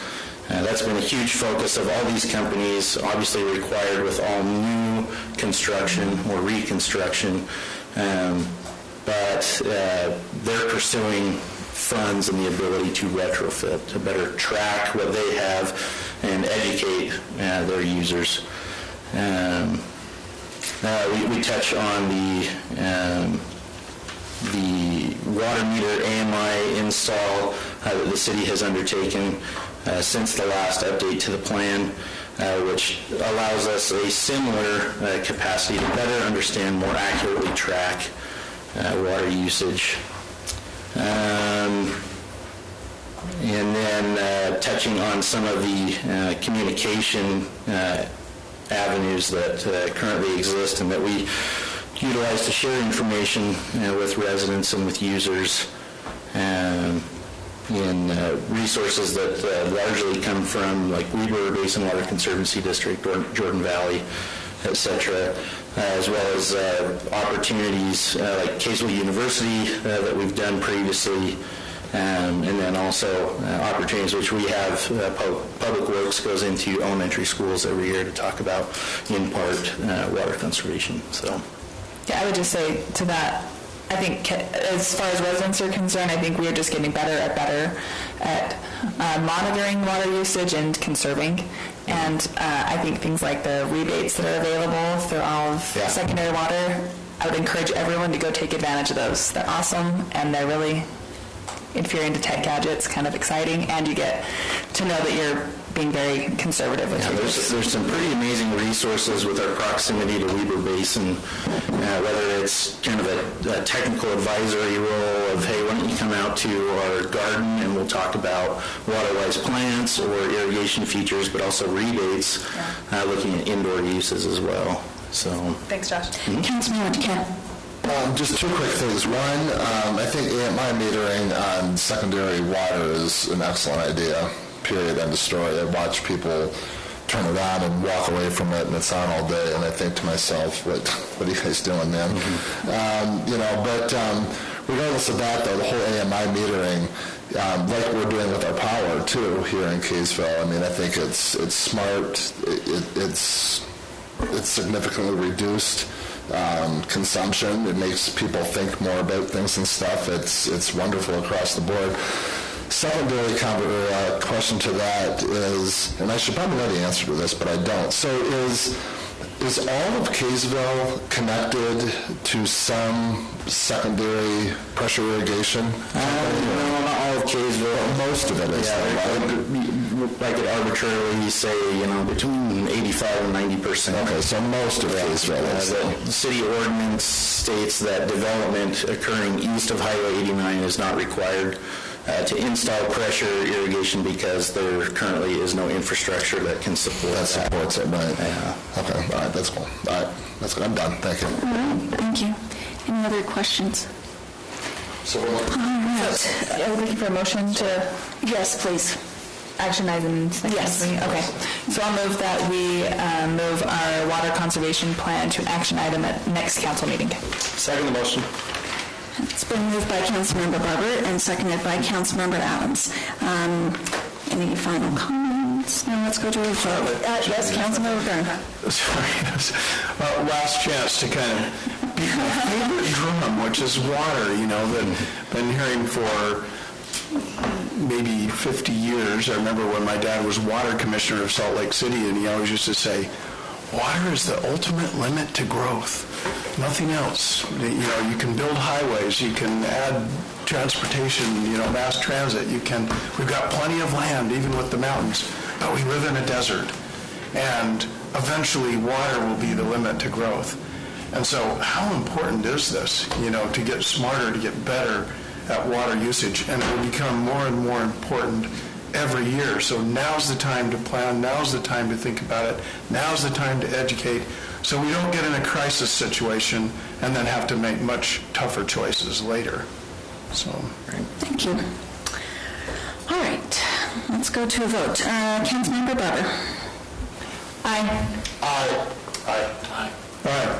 Okay, motion passes 5-0. Thank you, Josh. Thank you, Josh. All right. Call to the public, and it's Dean Wall.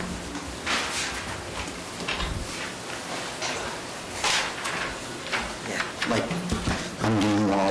You guys probably never seen me before, but I'll be coming more of these. I've just been sick the last several months. That's why I haven't been here. But I appreciate what you guys have done as the old council. I don't know the new council very well, but I will get to know them because, like I say, I'm going to come to most of the meetings. The only other thing I have to say is my wife is actively pursuing an attorney because of the city manager lying to me and my wife. So based on that, he promised something and hasn't followed through with that. So that's what I'll do. Thank you. Thank you. All right. Okay. Community development. Anything? No, I think we're fine. Okay. That's all we talked about. I know, it's community development. How about anything with youth court? No, I decided swearing in a brand new group of folks, and we'll go from there. So, no, it's good. And the Power Commission has not met for a couple of months, but we'll hopefully convene in December. So. Okay, thank you. Youth City Council.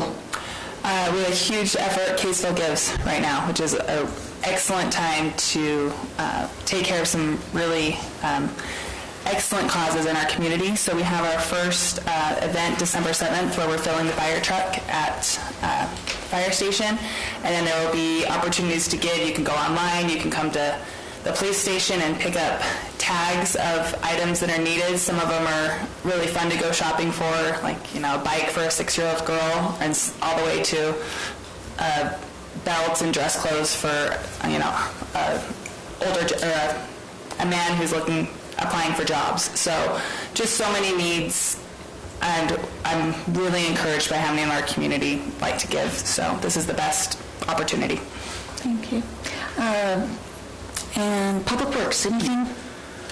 Well, since I'm on a roll here, kind of a point of personal privilege, I don't have anything to to really report on from Public Works right now. But I would just say how much I appreciate being able to live in this community. I've had a chance to travel a little bit more. Can't say I've been to every country in the world, but been to most states and many countries, and there is no place I would rather live than here in Kaysville. And I'm so grateful to have, I can't take any credit for it at all, just having been here, but all the improvements that the city has made with better, more funding for roads to take care of them, to save money in the future, to upgrading our city offices, which was much needed, and just so many things that have been accomplished while I've been here, and so much I've learned, and has made me even more grateful for the contributions of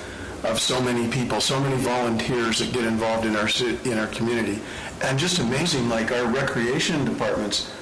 We're like right up there with Layton, with double the population. I think we're even ahead in some ways with recreation and everything. So we just really live in, whatever our differences may be on issues, don't we live in a wonderful community? And I'm so grateful to have the opportunity to have served on the Planning Commission and on the City Council, and best wishes to the new council and to our city in the future. We really are a beacon, I think, to the whole state, to the nation, and to the world, of how a community can be a wonderful place to live and raise a family and to work. Thank you. Shane Scott.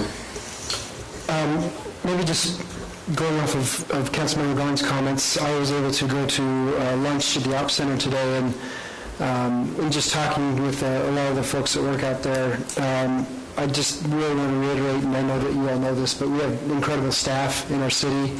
I think we have the best of the best. We had 6 department heads representing tonight, representing their departments, 6 of the 8, and I think there's a lot of gratitude for those of you who have served thus far, and a general excitement for next year in the new council.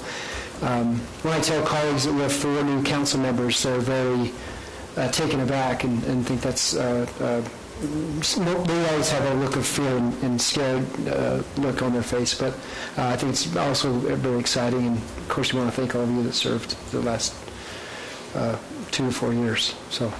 All right, thanks. Motion to adjourn? Just have a quick question, Mayor. All in favor? Aye. Thank you. Thank you. Can we get the audio fixed going forward? As much as I've been called out, it's not legal to hold a meeting that's not recorded audibly. The recording was good. I actually checked for my last meeting. The recording is okay. The live stream is not, but so live stream is what I'm saying. Can we get live stream audio corrected? Can we get it corrected?